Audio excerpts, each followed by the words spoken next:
Bonjour, l'actualité nationale que nous démarrons par la CAF Award 2023. La CAF a décerné un prix spécial au président Macky Sall lors de la cérémonie des CAF Awards tenue à Marrakech au Maroc ce lundi soir. Le chef de l'État a été représenté par le ministre des Sports, Lat Diop, qui a reçu la distinction des mains de Patrice Motsepe, le président de la CAF. C'est la fédération sénégalaise de football qui a vendu la mèche via un communiqué relayé par nos confrères de Le Quotidien ce lundi. La CAF a décerné le prix d'excellence du président de la CAF 2023 au président de la République du Sénégal, son Excellence Macky Sall. Cette distinction récompense la contribution exceptionnelle du président Macky Sall au rayonnement et à la croissance du football national,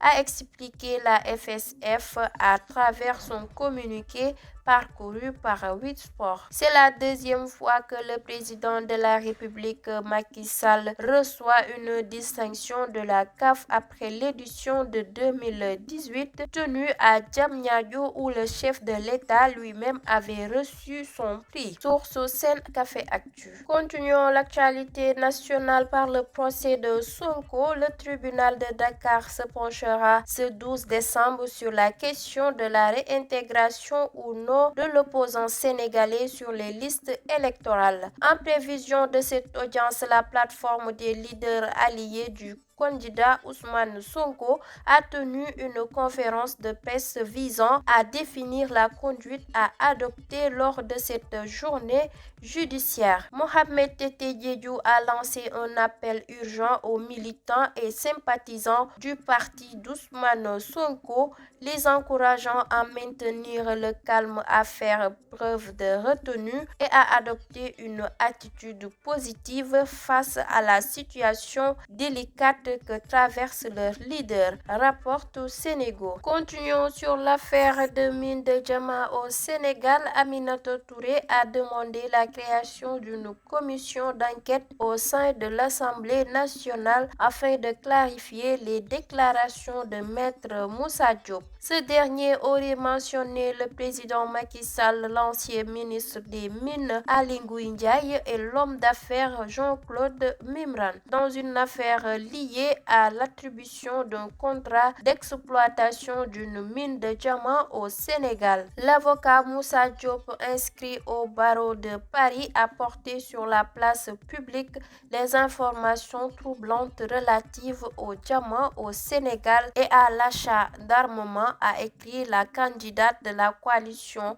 Mimi 24 sur son compte Twitter. Une commission d'enquête de l'Assemblée nationale doit être immédiatement mise sur pied avec la collaboration entière du gouvernement afin de clarifier ces allégations graves pour l'équilibre et la stabilité de notre pays, ajoute l'ex-premier ministre. Terminons l'actualité nationale à l'université de Bambey. Bonne nouvelle pour les étudiants de l'université Alioune Diop de Bambey. Les campus sociaux de ce temple du savoir seront ouverts le mercredi 20 décembre 2023 à 8h selon un communiqué transmis à Seneweb. Il est porté à la connaissance des étudiants de l'université Alioune Diop de Bambey que les différents campus sociaux seront ouverts le mercredi 20 décembre 2023 à 8h. La direction du CROUS souhaite une bonne rentrée à toute la communauté universitaire, lit-on dans le document signé par Moustapha Gueye, directeur du CROUS de Bambey. C'était tout pour l'actualité nationale. Tout de suite, vous aurez l'actualité internationale.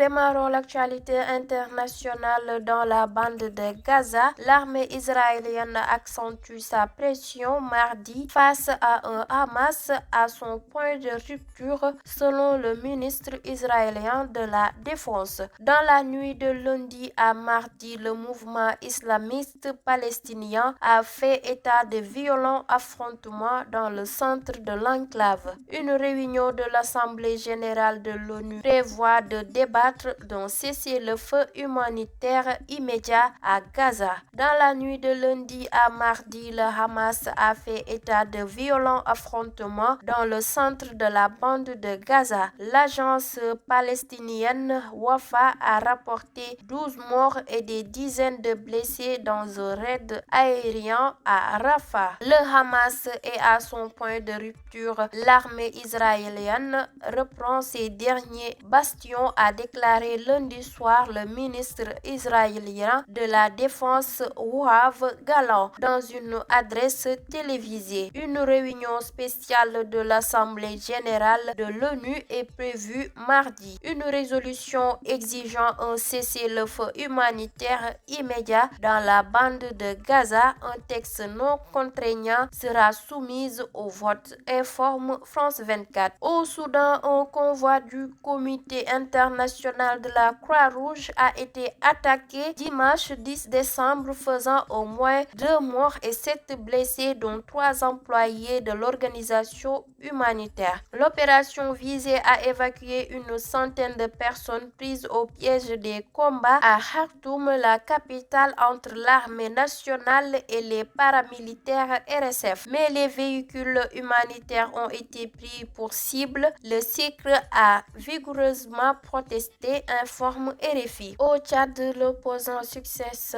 Masra, le président du Parti des transformateurs qui effectue une tournée dans tout le Tchad, n'avait pas pris position ni pour le oui ni pour le non jusqu'à présent, mais il explique à RFI qu'il a pris en compte l'avis des populations qu'il a rencontrées de ne pas voir prolonger la transition et de pouvoir passer aux élections. La constitution proposée n'est pas idéale, mais elle est meilleure que les précédentes, a-t-il ajouté. Terminons l'actualité internationale en France.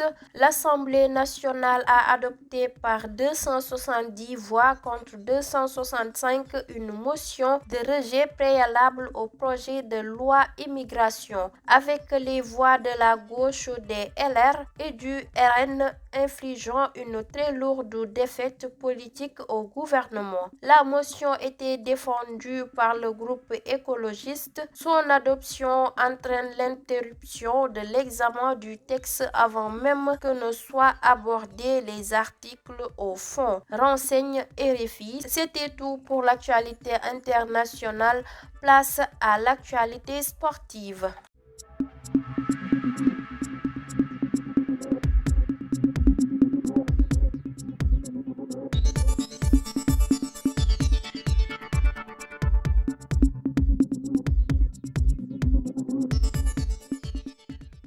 Démarrons l'actualité sportive par la CAF Award 2023. Fort d'une année 2023 exceptionnelle, le milieu de terrain du FC Metz succède à Pape Matar Sarr au palmarès. Il devance le Marocain Abdel Samad Ezzalzouli et son compatriote Amara Diouf, lui aussi promu à un bel avenir, indique Sport. Victor Osimhen, l'attaquant de Naples, a décroché ce lundi 11 décembre le titre de joueur de l'année 2023 et succède au Sénégalais Sadio Mané. Le Nigérian, meilleur buteur du championnat d'Italie, a devancé le Marocain Achraf Hakimi et l'Égyptien Mohamed Salah. Chez les femmes, la Nigérienne Azissa Oshola a été sacrée joueuse de l'année et le Marocain Walid Regragui, entraîneur de l'année, renseigne RFI. Terminons l'actualité sportive par les deux internationaux qui figurent dans une équipe